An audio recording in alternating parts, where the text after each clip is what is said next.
Yon mga idol, welcome back sa ating channel dahil may magandang pag-uusapan na naman tayo. Malapit na nga ang trade deadline sa NBA at marami na nga ang nangyayari. At sa February 8, yan ang huling araw para sa trade deadline. Pero ang tanong, bakit kaya hanggang ngayon ay wala pa rin natutuldukan ang Los Angeles Lakers? At sino-sino naman ang mga bagong pangalan na ikakabit sa kanila? Yan nga ang pag-uusapan natin pagkatapos lamang nito.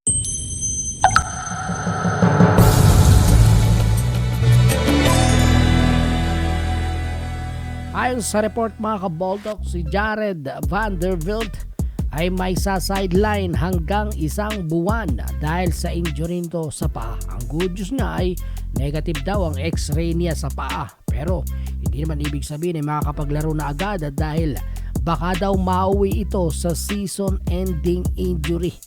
Makakabalik pa naman siya kaya lamang ay medyo matatagalan na. Kaya naman marami ang naniniwala na posibleng makipag-trade na ngayon ang Lakers para makakuha ng isang player bago umabot ang trade deadline. Ang tanong, sino naman ay papalit ng Lakers kay Jared Vanderbilt?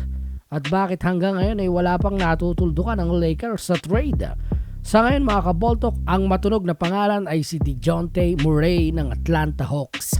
Ngunit ang Atlanta ayaw naman kay D'Lo o D'Angelo Russell ng Lakers. Kaya sa kasalukuyan ay humahanap sila ng isang team na pwedeng kumuha kay D'Lo at pwedeng magbigay ng player na kapalit sa Atlanta. So bale 3-team deal ito mga kaboltok at ako yahanga na kay Rob Pelinka. Pag nagawa niya yan, nakahanap siya ng isang team na kukuha kay D'Lo. Dahil sa ngayon, minamadali na siya ni LeBron James matapos nga mag-post sa ganito sa kanyang social media account. Dahil diyan marami tuloy ang naghinala na minamadali na daw ang trade kay Murray.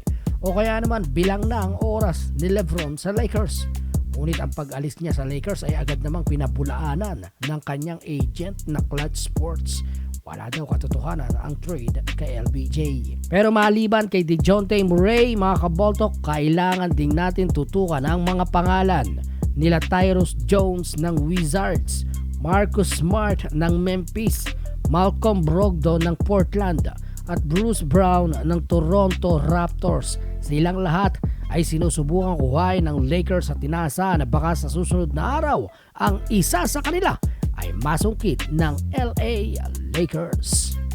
Yon mga idol, anong masasabi mo sa video natin for today? Mag-comment ka na lamang sa ibaba at huwag mo kalilimutang mag-subscribe kung bago ka pa lamang. Bisitahin mo din ang ating Facebook page. Basketball talk,